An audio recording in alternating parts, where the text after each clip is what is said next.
الحمد لله رب العالمين والعاقبة للمتقين ولا عدوان إلا على الظالمين والصلاة والسلام على أشرف الأنبياء والمرسلين محمد صلى الله عليه وسلم وعلى آله وصحبه أجمعين أما بعد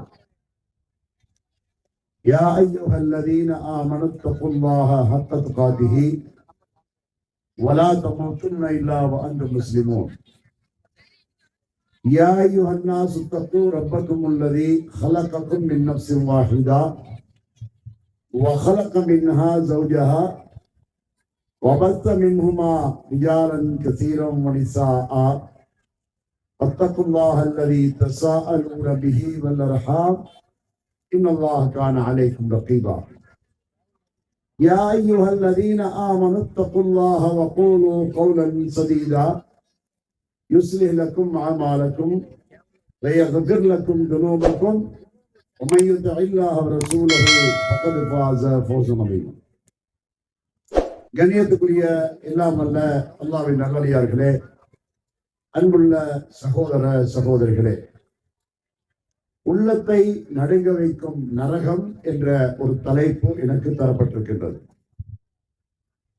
அல்லாஹ் தஆலா இந்த உலகை படைத்துவிட்டு இந்த உலகுக்கு சோடியாக மறுமையை படைத்திருக்கின்றார். இந்த உலகத்தில் வாழுகின்ற மக்கள் எல்லோரும் மரணத்துக்கு பின்னால் உள்ள மறுமை வாழ்க்கைக்காக தம்மை தயார்படுத்திக் கொள்ள வேண்டும் என்று அல்லாஹ் திருமறை குர்ஆனில் பல இடங்களில் சொல்கின்றார். சூரத்துல் முல்க் தபாரக்கல்லதி என்ற அந்த சூராவின் 2வது வசனத்திலே அல்லாஹ் சொல்லும் போது அல்லதி ஹலக்கல் மௌத்த வல் ஹயாத்த லியப்லுவக்கும் அய்யுக்கும் அஹ்ஸனு அமலா. அல்லாஹ் தஆலா இந்த உலக வாழ்க்கைக்கு பின்னால் உங்களுக்கு ஏற்படுத்தி இருக்கின்ற மரணமும் அந்த மரணத்துக்கு பின்னால் மறுமை வாழ்க்கை என்ற ஒன்றை உங்களுக்கு ஏற்படுத்தி இருப்பதும் உங்களில் நற்செயல் புரிகின்றோர் யார் என்பதை சோதித்து பார்ப்பதற்காக. இந்த உலக வாழ்க்கையிலே நீங்கள் மறுமைக்கேற்ற அமைப்பிலே வாழுகின்றீர்களா அல்லது மனோ இச்சையின்படி வாழுகிறீர்களா என்பதை சோதித்து பார்ப்பதுதான் இந்த உலக வாழ்க்கையின் நோக்கம் என்று அல்லாஹ் இங்கே சொல்லுகின்றார். மறுமை என்பது நாம் எல்லோரும் எழுப்பப்படக்கூடிய அந்த நாள். குல்லு நஃப்ஸின் ذائقத்துல் மௌத். ஒவ்வொரு உயிரினமும் மரணத்தை தழுவியே தீரும். இந்த உலகத்தில் இருக்கின்ற எல்லா உயிரினங்களும் மரணத்தை தழுவியே தீரும். வைன்னமா துவப்பௌன உஜூரக்கும் யௌமல் கியாமா. மறுமை நாளில் நீங்கள் எழுப்பப்படுவதெல்லாம் உங்களுக்குரிய கூலிகள் மறுமை நாளிலே பரிபூர்ணமாக கொடுக்கப்படும். நீங்கள் இந்த உலகத்தில் வாழ்ந்த வாழ்க்கைக்குரிய கூலி மறுமை நாளிலே பரிபூர்ணமாக கொடுக்கப்படும். பமன் ஸுஹஸிய அனின் நாரி வஉத்ஹிலல் ஜன்னத ஃபகத் ஃபாஸ். நரகத்தை விட்டு ஒருவன் விடுவிக்கப்பட்டு அவன் சுவர்க்கத்தில் பிரவேசிக்க செய்யப்பட்டால் அவன் நிச்சயமாக வெற்றி பெற்றவன். வமல் ஹயாத்து துன்யா இல்லா மத்தாஉல் குரூர்.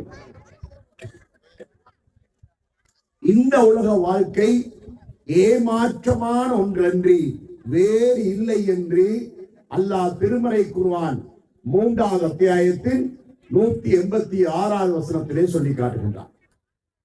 இந்த வசனத்தில் அல்லாஹ் தஆலா சுவர்க்கத்தையும் சொல்லுகிறான், நரகத்தையும் சொல்லுகிறான். சுவர்க்கத்தை விட்டு ஒருவன் விடுவிக்கப்பட்டு அவன் நரகத்தை விட்டு விடுவிக்கப்பட்டு சுவர்க்கத்தினுள் பிரவேசிக்க செய்யப்பட்டால் அவன்தான் வெற்றி பெற்றவன் என்று அல்லாஹ் சொல்லுகின்றான்.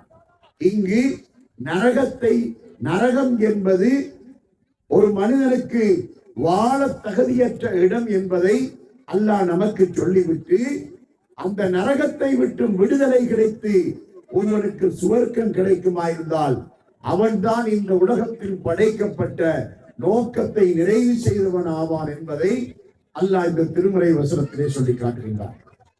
அல்லாஹ்வுடைய நல்லடியார்களே, அன்புள்ள சகோதர சகோதரிகளே, அல்லாஹு தாலா திருமறை குர்ஆன் 7வது அத்தியாயத்தின் 179வது வசனத்தில் சொல்லி காட்டுகின்றார்.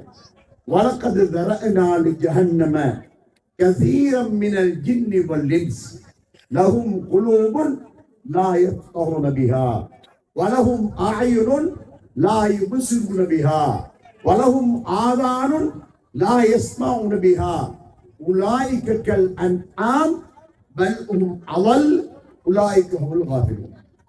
ஒரு நீண்ட வசனத்திலே அல்லாஹ் சொல்கிறான், வலக்கது தரஅனா லிஜஹன்னம கஸீரம் மினல் ஜின்னி வல் இன்ஸ்.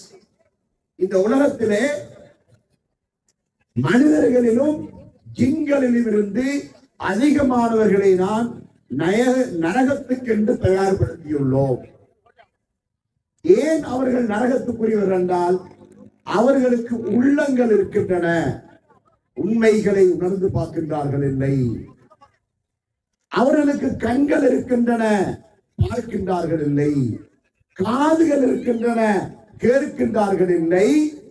இத்தகையவர்கள் யார் என்றால் உலாய்க கல் அன்ஆம், இவர்கள் கால்நடைகளை போன்றவர்கள். கால்நடை என்று சொன்னால் இன்று மனித உணவுக்காக பயன்படுத்துகின்ற ஆடு, மாடு, ஒட்டகை போன்றவைதான் கால்நடை. இவர்கள் எல்லோரும் கால்நடைகளை போன்றவர்கள் என்று அல்லாஹ் சொல்லிவிட்டு மீண்டும் சொல்கின்றார், இல்லை பல்ஹும் அவல்லு, அதை விடவும் கேடுகட்டவர்கள். இவர்களை கால்நடைகளுக்கும் ஒப்பிட முடியாது, அதை விடவும் கேடுகட்டவர்கள். எவர்களெல்லாம் தங்களுடைய உள்ளத்தை கொண்டு உணராதவர்களாக, கண்களை கொண்டு நல்லவைகளை பார்க்காதவர்களாக, காதுகளை கொண்டு நல்லவைகளை கேட்காதவர்களாக இருக்கிறார்களோ அவர்கள் எல்லோரும் நரகத்துக்குரியவர்கள் என்று அல்லாஹ் இங்கே சொல்கிறான். அல்லாஹு தஆலா நமக்கு உள்ளத்தை தந்திருப்பது உணர்ந்து பார்ப்பதற்காக, கண்களை தந்தது சத்தியத்தை பார்ப்பதற்காக, காதுகளை தந்தது சத்தியத்தை காது கொடுத்து கேட்பதற்காக என்று அல்லாஹ் இங்கே சொல்லி காட்டுகின்றான். அதனால் நரகம் என்பது மறுமை நாளிலே அதிகமானவர்களை இடம் பிடிக்கக்கூடிய இடம்தான் நரகமாக இருந்து கொண்டிருக்கின்றது. அந்த நரகத்துக்கு மறுமை நாளிலே சுவர்க்கத்துக்கு செல்லும் மக்களை விட நரகத்துக்கு செல்லக்கூடியவர்கள் அதிகமாக இருப்பதாக அல் குர்ஆன் நமக்கு சொல்லுகின்றது. இந்த வசனத்திலே அல்லாஹ் சொல்கிறான், வலக்கது தரஅனா கஸீரம் மினல் ஜின்னி வல் இன்ஸ், மனிதர்களும் இருந்தும் ஜின்னுகளும் இருந்து நரகத்துக்கென்று அதிகமானவர்களை நாம் தயார்படுத்தியுள்ளோம் என்று அல்லாஹு தஆலா இந்த வசனத்திலே சொல்லி காட்டுகின்றான். அதனால் நாம் நரகம் என்பதை இந்த நாட்டிலே நாம் காணுகின்ற சிறைச்சாலைகள் போல் நினைத்து விடக்கூடாது. அந்த நரகத்தை தாங்குவது நமக்கு மிக கடினமான ஒன்றாக இருந்து கொண்டிருக்கின்றது. அந்த நரகத்துடைய வேதனை இருக்கின்றதே, அந்த வேதனையை நாம் தாங்கிக் கொள்ள மாட்டோம். அப்படியான அந்த நரகத்தை பற்றி நபி ஸல்லல்லாஹு அலைஹி வஸல்லம் அவர்கள் நமக்கு மிக கடுமையாக எச்சரிக்கை செய்திருக்கின்றார்கள். ஒரு நாள் நபி ஸல்லல்லாஹு அலைஹி வஸல்லம் அவர்கள் தங்களது தோழர்களோடு அமர்ந்திருக்கின்ற நேரத்திலே ஒரு சத்தம் கேட்கின்றது. இந்த சத்தம் எங்கிருந்து வந்தது என்பதை சஹாபாக்கள் யாரும் அறியவில்லை. நபி அவர்கள் சஹாபாக்களை பார்த்து கேட்டார்கள், இந்த சத்தம் எங்கிருந்து வந்தது என்று நீங்கள் அறிவீர்களா என்று கேட்டார்கள். அப்பொழுது சஹாபாக்கள் சொன்னார்கள், அல்லாஹு வ ரசூலுஹு அலம், அல்லாஹ்வும் அவருடைய தூதரும் தான் அறிவார்கள் என்று சஹாபாக்கள் சொன்னார்கள். அப்பொழுது நபி ஸல்லல்லாஹு அலைஹி வஸல்லம் சொன்னார்கள், 70 வருடங்களுக்கு முன்னால் நரகத்தை நோக்கி ஒரு கல் எறியப்பட்டது. அந்த கல்லு நரகத்தின் அடிப்பாகத்தை நோக்கி போய்கொண்டிருந்தது. அது இப்பொழுதுதான் போய் அடிப்பாகத்தை அடைந்திருக்கின்றது. அந்த சத்தம் தான் இப்பொழுது வந்தது என்று சொன்னார். சகோதரர்களே, அடிப்பாகத்தை அடைந்த உடனே அந்த நரகத்திலே விழுந்த அந்த கல்லுடைய சத்தம் அன்று நபி அவர்களுக்கு சஹாபாக்களுக்கு கேட்டது என்று சொன்னால், அது நரகத்தினுள்ளே எவ்வளவு பயங்கரமான சத்தம் கேட்டிருக்கு. நரகம் எங்கே இருக்கின்றது, நாம் வாழுகின்ற இந்த உலகம் எங்கே இருக்கின்றது? அவ்வளவு தூரமான இந்த உலகத்துக்கு அந்த சத்தம் கேட்கின்றது என்றால், அந்த கல்லு நரகத்தின் அடிப்பாகத்தில் விழுந்த போது எவ்வளவு பெரிய சத்தமாக கேட்டிருக்கும். அவ்வளவு ஆழமானதான் நரகம். 70 வருடம் என்று சொன்னால், அந்த 70 வருடத்தையும் நாம் நாளினால் பெருக்கி பார்த்தால் லட்சக்கணக்கான ஆயிரக்கணக்கான நாட்களாக அந்த நாட்கள் இருந்து கொண்டிருக்கின்றன. அவ்வளவு நாள் அந்த கல் மேல் தளத்திலிருந்து கீழ்த்தளத்தை நோக்கி நரகத்தின் அடிப்பாகம் வரைக்கும் போய்கொண்டே இருந்திருக்கின்றது என்பதைத்தான் இந்த நபிமொழி நமக்கு எடுத்து காட்டுகின்றது. அவ்வளவு ஆழமானதுதான் நரகம். நரகத்துடைய ஆழம் இருக்கின்றதே, அந்த ஆழம் எந்த அளவு என்பதை சொல்வதற்காகத்தான் நபி ஸல்லல்லாஹு அலைஹி வஸல்லம் அவர்கள் இந்த விஷயத்தை நமக்கு சொல்லி காட்டுகின்றார்கள். அப்படிப்பட்ட பயங்கரமான அந்த கொடிய நரகம் இருக்கின்றதே, அந்த நரகத்தை நம்மால் தாங்கிக் கொள்ள முடியாது. அந்த அளவுக்கு கடுமையான அந்த அளவுக்கு மிக கடுமையான வேதனையுடைய ஒரு இடமாகத்தான் அந்த நரகம் இருந்து கொண்டிருக்கின்றது. அப்படியான அந்த நரகத்தை நாம் ஒருபோதும் அடைந்து கொள்ள முடியாது. அதனால் தான் அல்லாஹ்வுடைய தூதர் ஸல்லல்லாஹு அலைஹி வஸல்லம் அவர்கள் இந்த நரகத்தை விட்டும் நாம் பாதுகாப்பு தேடிக்கொள்ள வேண்டும் என்பதற்காக அவர்கள் நமக்கு ஒரு துஆவை கற்றுத் தந்திருக்கின்றார்கள். ஆயிஷா நாயகி அறிவிக்கின்றார்கள், நபி ஸல்லல்லாஹு அலைஹி வஸல்லம் அவர்கள் ஒவ்வொரு தொழுகையும் தொழுது விட்டால், குறிப்பாக பரலான தொழுகையை தொழுதால், அத்தஹியாத்திலே இன்னக ஹமீதும் மஜீத் என்பதற்கு பின்னால் சில துஆக்கள் ஓதுவார்கள். அந்த துஆவிலே நபி அவர்கள் தவறாமல் 4 வகையான ஃபித்னாக்களை விட்டும் அல்லாஹ்விடத்தில் பாதுகாவல் தேடுவார்கள். அந்த 4 வகையான ஃபித்னாக்களையும் ஆயிஷா நாயகி சொல்லக்கூடிய அந்த ஹதீஸிலே பார்க்கின்றோம். அல்லாஹும்ம இன்னி அஊது பிக மின் அஸாபில் கப்ர் வ அஊது பிக மின் அஸாபின் நார் வ அஊது பிக மின் ஃபித்னத்தில் மஹ்யா வல் மமாத் வ அஊது பிக மின் ஃபித்னத்தில் மஸீஹ் தஜ்ஜால். இந்த 4 ஃபித்னாக்களும் என்ன?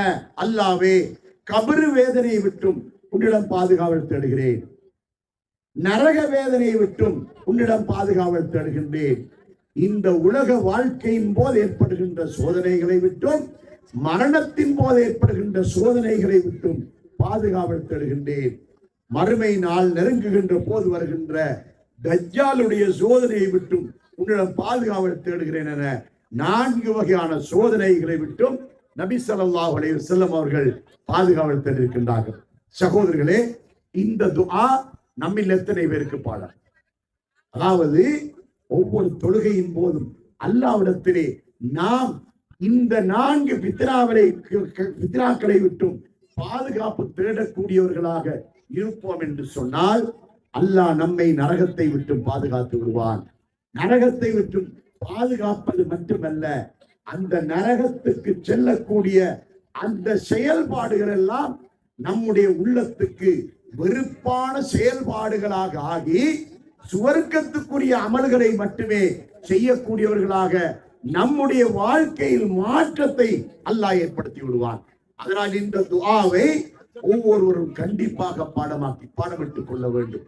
ரசூலுல்லாஹி ஸல்லல்லாஹு அலைஹி வஸல்லம் அவர்கள் ஒவ்வொரு மாரிபு தொழுகைக்கு பின்னாலும், ஒவ்வொரு அந்த ஃபஜ்ருடைய தொழுகைக்கு பின்னாலும் அல்லாஹும்ம அஜிர்னி மினன் நார் என்று 7 முறை அல்லாஹ்விடத்தில் பிரார்த்தனை புரிகின்றவர்களாக இருந்தார்கள். அல்லாஹ்வே, நரகத்தை விட்டும் உன்னிடம் நான் பாதுகாவல் தேடுகிறேன் என்ற அர்த்தமுடைய இந்த வாசகத்தை 7 முறை நபி ஸல்லல்லாஹு அலைஹி வஸல்லம் அவர்கள் தொடர்ச்சியாக அல்லாஹ்விடத்தில் பாதுகாப்பு தேடி வந்திருக்கின்றார்கள்.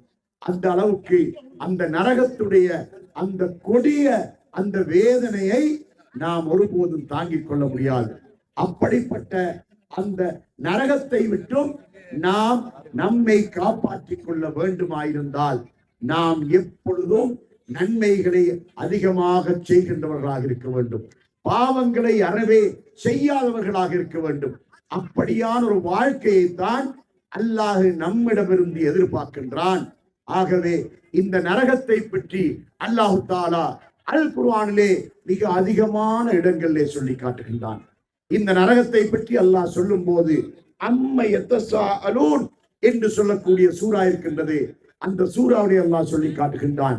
இன்ன ஜஹன்னம கானத் மிர்சாதா லித்தாகீன மஆபா லாபிஸீன ஃபீஹா ஹகாபா லா யதூகூன ஃபீஹா பர்தம் வலா ஷராபா இல்லா ஹமீமம் வகஸ்ஸாகா. நிச்சயமாக நரகம் என்பது பாவிகளை எதிர்பார்த்து கொண்டிருக்கின்றது.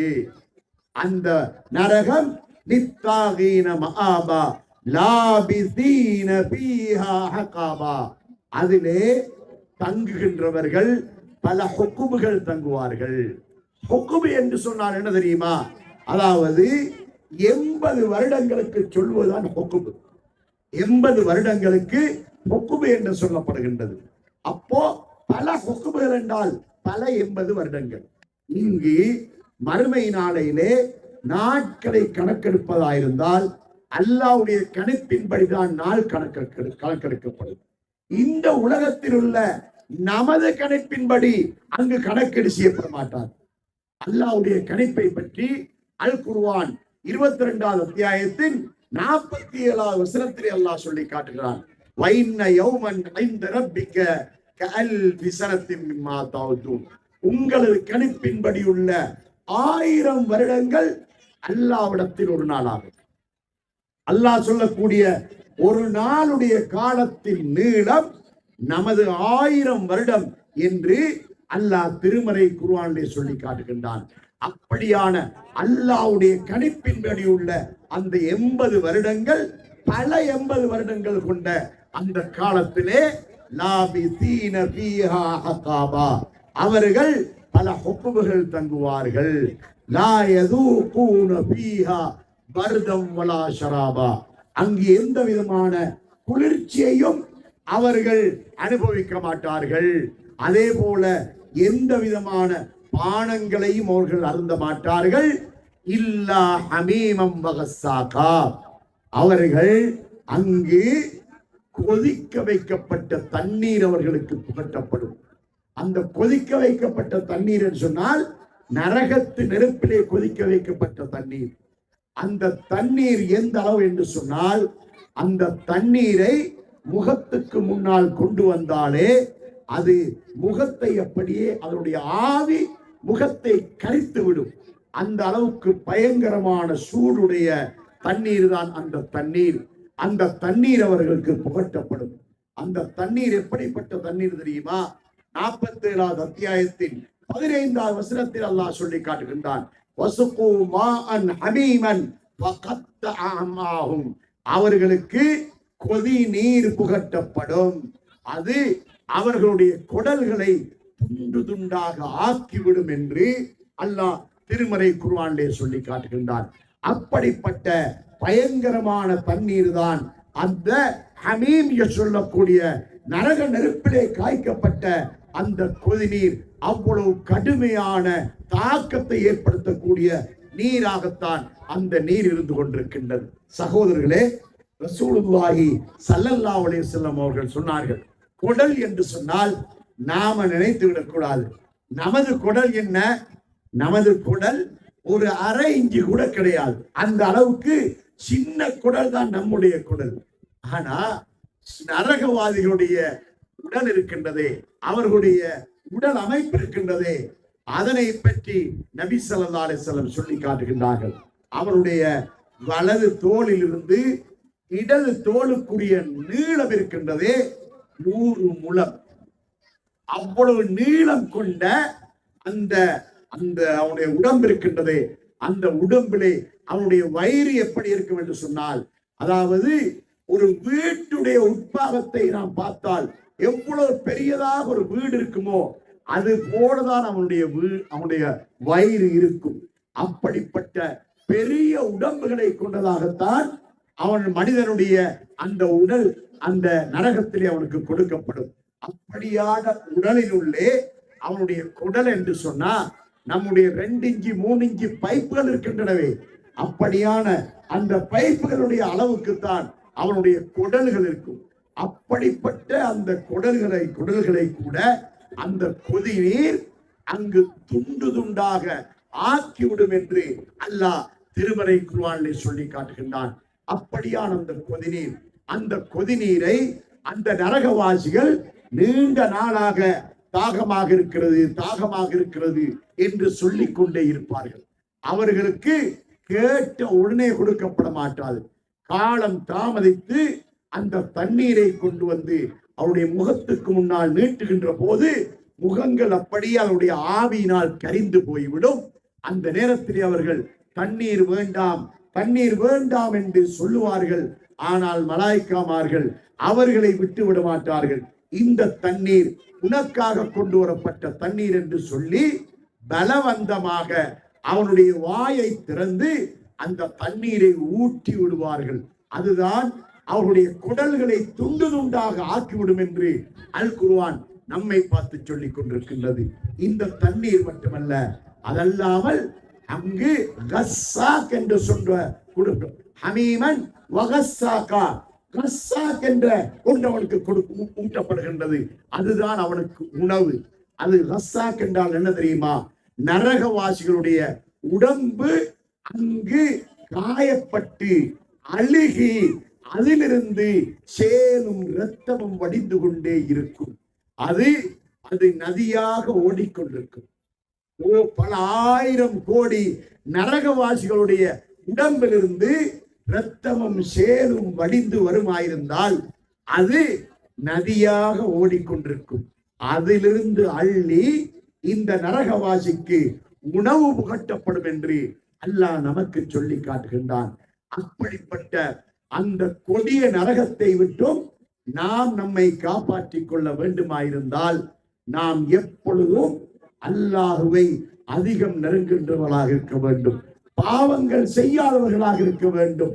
அல்லாஹ்வுடைய அன்பை பெறுவதற்கான என்னென்ன வழிகள் இருக்கின்றனவோ, அல்லாஹ்வுடைய நெருக்கத்தை பெறுவதற்கான என்னென்ன வழிகள் இருக்கின்றனவோ அவை அனைத்தையும் அறிந்து விளங்கி அவைகளை நமது வாழ்க்கையிலே நாம் செயல்படுத்தக்கூடியவர்களாக இருக்க வேண்டும்.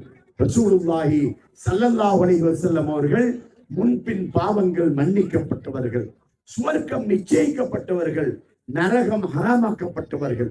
அப்படியான நபி ஸல்லல்லாஹு அலைஹி வஸல்லம் அவர்களே இந்த துஆவை கேட்கிறார்கள் என்றால் நாம் இதை எந்த அளவு கேட்க வேண்டும்? நாம் எந்த அளவு ஆர்வத்தோடு கவனத்தோடு இந்த துஆவை கேட்க வேண்டும்? நபி அவர்கள் எல்லாவிடத்திலே நரக வேதனையை விட்டும் பாதுகாவல் தேடியதாக இந்த துஆவிலே ஆயிஷா நாயகி அவர்கள் நமக்கு அறிவிக்கக்கூடியவர்களாக இருக்கின்றார்கள். அப்படியானால் நாமும் ஒவ்வொரு தொழுகையின் போதும் இன்னக்க ஹமீதும் மஜீதுக்கு பின்னால் தவறாமல் இந்த துஆவை ஓதி வர வேண்டும். இந்த துஆ உங்களுக்கு பாடவில்லை என்றால் உலமாக்களிடத்திலே கேட்டு இந்த துஆவை நீங்கள் எழுதி கண்டிப்பாக பாடமிட்டுக் கொள்ள வேண்டும். அல்லாஹும்ம இன்னி அஊது பிக மின் அஸாபில் கப்ர் வ அஊது பிக மின் அஸாபின் நார் வ அஊது பிக மின் ஃபித்னத்தில் மஹ்யா வல் மமாத் வ அஊது பிக மின் ஃபித்னத்தில் மஸீஹித் தஜ்ஜால்.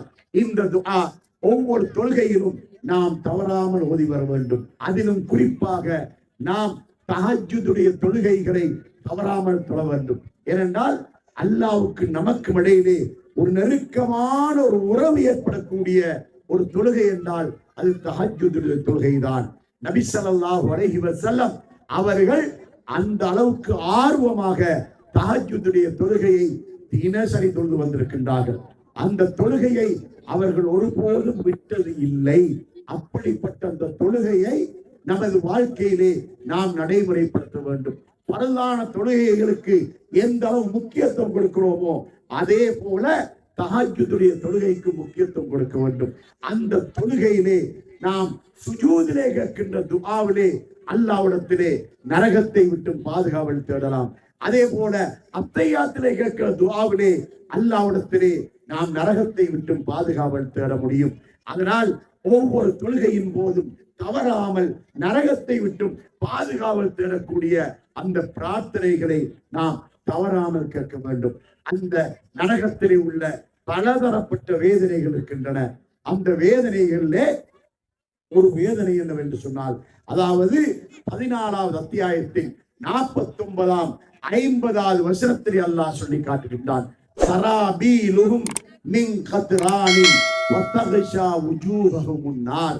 அவர்களுக்கு நரகவாசிகளுக்கு அணிவிக்கப்படக்கூடிய ஆடை, அதாவது அந்த தோளில இருந்து கால் வரைக்கும் உள்ள நீளமான ஆடை அணிவிக்கப்படும்.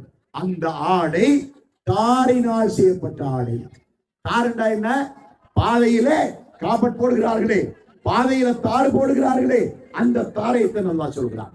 அந்த தாரினால் அவர்களுக்கு சட்டை செய்யப்படுகின்றது.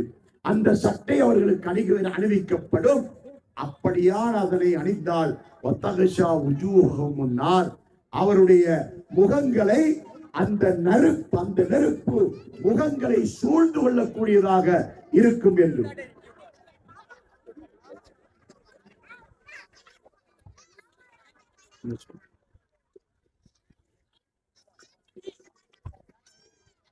தயவு செய்து பெண்கள் பகுதியில் கொஞ்சம் பயான் கேட்பது மிக கடினமாக இருப்பதாக ஒரு முறைப்பாடு வந்திருக்கின்றது. எனவே தாய்மார்கள், சகோதரிகள் தயவு செய்து கொஞ்சம் அமைதியாக இருங்கள். பிள்ளைகளை கொஞ்சம் கட்டுப்பாட்டில் உங்களோட பிள்ளைகளை அவரவரும் கவனமாக அமைதியாக வச்சுக் கொள்ளுங்கள். மிக பெருமதியான மிக முக்கியமான உலமாக்கள் மிக நீண்ட தூரங்களில் இருந்து எங்களுக்காக உபதேசம் செய்ய வந்திருக்கிறாங்க. தயவு செய்து கொஞ்ச நேரம் அமைதியாக நீங்களும் இருங்க, உங்களோட பிள்ளைகளையும் கொஞ்சம் அமைதியாக வச்சுக் கொள்ளுங்கள்.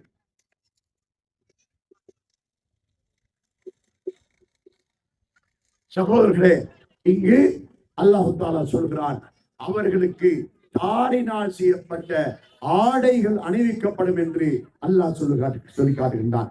அதாவது நெருப்பிலே தார் உருக ஆரம்பித்து விட்டால் அதை அவனால் எப்படி தாங்கிக் கொள்ள முடியும்? கொஞ்சம் சிந்தித்து பாருங்கள். பாதையிலே செல்லுகின்ற நேரத்திலே ஒருவனுடைய செருப்பு அறுந்து விடுகின்றது. செருப்பு இல்லாமல் பாதையிலே போகின்ற நேரத்திலே கடுமையான வெயில் நேரமாக இருந்தால் அந்த தாரிலே கால் பட்டால் எவ்வளவு தூரம் அவனுக்கு வேதனையாக இருக்கும்.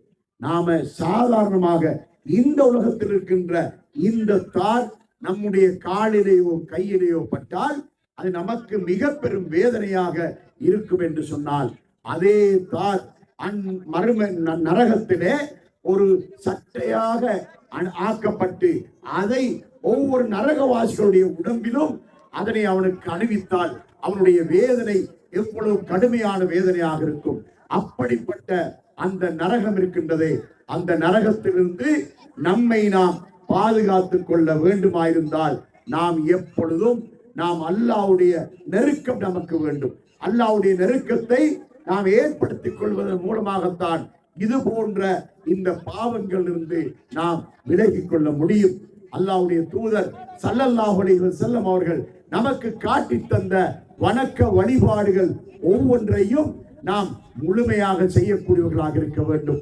திருமறை குர்ஆனை அதிகமாக ஓதக்கூடியவர்களாக, அல்லாஹ்வை நாம் அதிகமாக திக்ர் செய்கின்றவர்களாக, அல்லாஹ்வை அதிகமாக புகழ்ந்து அவனை தஸ்பீஹ் செய்கின்றவர்களாக நம்முடைய வாழ்நாள்கள் அதிகமாக கழியக்கூடியவர்களாக இருக்க வேண்டும்.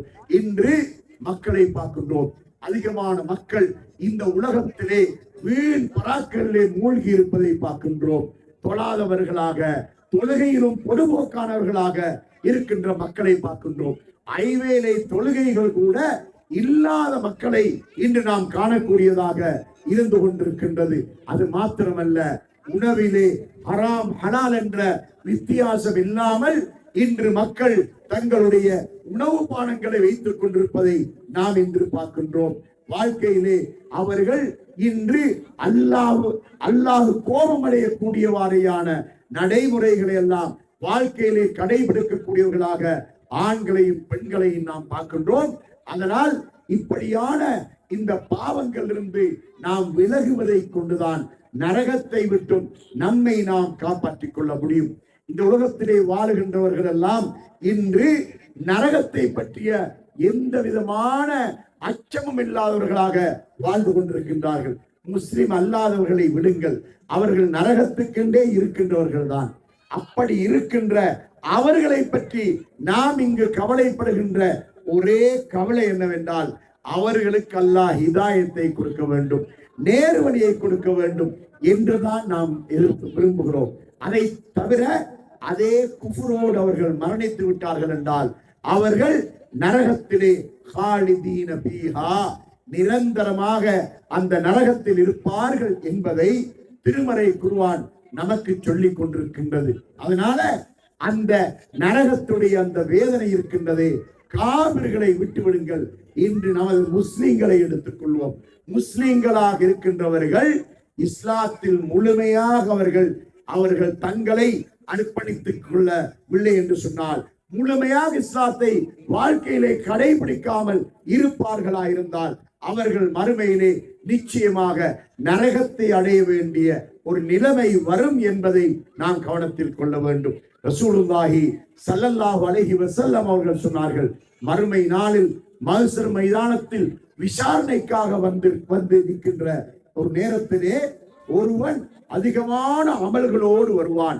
அப்படி வருகின்றவன் அந்த விசாரணைக்காக அல்லாஹ்வுக்கு முன்னால் வந்து நிற்கின்ற நேரத்திலே அல்லாஹு தஆலா மக்களை பார்த்து சொல்வான், இந்த மனிதரினால் பாதிக்கப்பட்டவர்கள் யாரேனும் இருந்தால் வாருங்கள் என்று அல்லாஹ் அழைப்பான். அப்படி அழைக்கின்ற போது அவனால பாதிக்கப்பட்ட ஒவ்வொருவராக வருவார்கள். யா அல்லாஹ், இவன் என்னை மானபங்கப்படுத்தினான் என்று ஒருவர் சொல்லுவார். அப்படி சொன்னால் அல்லாஹ் என்ன சொல்லுவான், அவனுடைய நன்மையிலிருந்து ஒரு பகுதி எடுத்து இவனுக்கு கொடுத்து விட்டு இவனுடைய பாவத்திலிருந்து ஒரு பகுதியை எடுத்து அவனுக்கு கொடுத்து விடுவான். இன்னும் ஒருவன் வந்து அவனுடைய பாதிப்பை சொல்லுவான். அந்த நேரத்திலும் அவனுடைய நன்மையிலிருந்து எடுத்து இவனுக்கு கொடுத்து விட்டு இவனுடைய பாவத்திலிருந்து ஒரு பகுதி அவனுக்கு கொடுப்பான். இப்படியே கொடுத்து கொண்டிருக்கின்ற போது அவனுடைய நன்மைகள் எல்லாம் முடிந்துவிடும். இனி பாவங்கள் தான் மீதமாக இருக்கும். இந்த நேரத்துல யாரெல்லாம் பாதிக்கப்பட்டவர்கள் இன்னும் வருவார்களோ அவர்களுடைய பாவங்களை இவனுக்கு கொடுத்து விட்டு அவர்களை சுவர்க்கத்துக்கு அனுப்பி விடுகிறான். இவ்வளவு அமல்களை அதிகமாக சுமந்து வந்த இவன் நரகத்திலே எரியப்படுவான் என்று நபி ஸல்லல்லாஹு அலைஹி வஸல்லம் சொல்லி காட்டினார்கள். அதனால இந்த உலகத்திலே நாம் பிறரை பாதிப்புக்குள்ளாக்க கூடாது, பிறருடைய மனதை புண்படுத்தக்கூடாது, பிறருடைய உரிமைகளை பறிக்க கூடாது. அதன் மூலமாக நாம் எவ்வளவு நன்மைகள் செய்திருந்தாலும், எவ்வளவு தொழுதாலும், நோன்பு நோற்றாலும், எவ்வளவு சதக்காக்கள் கொடுத்தாலும் நமக்கு சுவர்க்கம் செல்ல முடியாது, நரகம் செல்ல வேண்டி வரும் என்பதை நபி ஸல்லல்லாஹு அலைஹி வஸல்லம் அவர்கள் நமக்கு சொல்லி காட்டுகின்றார்கள். இந்த நரகத்துடைய வேதனையை பற்றி அல்லாஹு தஆலா திருமறை குர்ஆன் 4வது அத்தியாயத்தின் 54வது வசனத்திலே சொல்லி காட்டுகின்றான். இன்னல்லதீன கஃபரு பிஆயாத்தினா சௌப நுஸ்லீஹிம் நாரா குல்லமா நதிஜத் ஜுலூதுஹும் பத்தல்நாஹும் ஜுலூதன் கைரஹா லியதூகுல் அதாப். எவர்களெல்லாம் எங்களது வசனங்களை புறக்கணித்து இந்த இஸ்லாத்துக்கு முரணான வாழ்க்கையாக எவர்களெல்லாம் வாழுகின்றார்களோ அப்படியானவர்களை அல்லாஹ் நரகத்தின் நெருப்பை கொண்டு அவர்களை பொசுக்கி விடுவான், அவர்களை சுடுவான். அப்படி உள்ளமா நவிஜத்து ஜுலூதுஹும், அவர்களுடைய அந்த உடல்கள் எல்லாம் அந்த நெருப்பிலே எரிந்து முடிந்து விட்டால் மீண்டும் மீண்டும் அவர்கள் வேதனை அனுபவிப்பதற்காக அந்த உடலை மறுபடியும் பழைய நிலைக்கு கொண்டு வந்து விடுவான். அல்லாஹ் இங்கே என்ன சொல்கிறான் என்றால், அதாவது ஒரு மனிதனுடைய உடம்பு எரிந்து விடுகின்றது. எரிந்து முடிந்ததற்கு பின்னால் அல்லாஹ் என்ன செய்கிறான், மீண்டும் அவனுடைய உடம்பை உருவாக்குகிறான், மீண்டும் எரிந்து விடுகிறான், மீண்டும் அவனுடைய உடம்பை உருவாக்குகிறான். இப்படி அல்லாஹு தஆலா அவனுடைய உடலை தொடர்ச்சியாக அந்த உடம்பை உருவாக்கி அவனுக்கு வேதனையை கொடுக்கிறான். இந்த வேதனை எவ்வளவு காலம்? இந்த உலகத்திலே ஒருவன் பிழை செய்கின்றான், குற்றம் செய்கின்றான், அவனை நீதிமன்றம் விசாரித்து நீதிமன்ற தீர்ப்பு சொல்கின்றது, இவனுக்கு 20 வருடம் சிறை தண்டனை என்று தீர்ப்பு சொல்லுகின்றது. 20 வருடம் என்பது அவனால் தாங்கிக் கொள்ள முடியாத காலம்தான். அது வாலிப வயதிலே போனவன் 20 வயது முடிந்து அவன் வெளியே வருகின்ற போது வயோதிபனாக வெளியே வருவான். வயோதிபனாக வந்தாலும் கூட சில வருடங்களாவது இந்த பூமியிலே வாழ்ந்து மரணிப்பான். ஆனா நரகத்திலே போடப்பட்டவன் இருக்கிறானே, அவனுக்கு அவனுடைய வேதனை அனுபவித்து ஒரு குறிப்பிட்ட காலம் வரையும் அனுபவிப்பான் என்று இல்லை. அவன் தொடர்ச்சியாக வேதனையை அனுபவித்துக் கொண்டே இருப்பான். அதற்கு கால அவகாசம் இல்லை. அவன் அல்லாஹ்வுக்கு சிறுக்கு வைத்திருந்தால், குஃப்ருடைய காரியங்களில் ஈடுபட்டிருந்தால் அவனுக்கு மீட்சியே கிடையாது. அவன் நிரந்தர நரகமானவனாக இருப்பான் என்பதை திருமறை குர்ஆன் நமக்கு சொல்லிக் கொண்டிருக்கின்றது. அல்லாஹ்வுடைய நல்லடியார்களே, அன்புள்ள தோழர்களே, இப்படிப்பட்ட வேதனையை நாம் தாங்கிக் கொள்ள முடியுமா? நரகத்திலே இப்படியான வேதனைகளை எல்லாம் அல்லாஹ் தஆலா தரும்போது இதை நாம் ஒவ்வொரு போதும் நம்மால் தாங்கிக் கொள்ள முடியாது. அதனால் நாம் அந்த நரகத்திலிருந்து நமக்கு விடுதலை தேவை என்று சொன்னால் அதற்கான 2 வழிகள் இருக்கின்றன.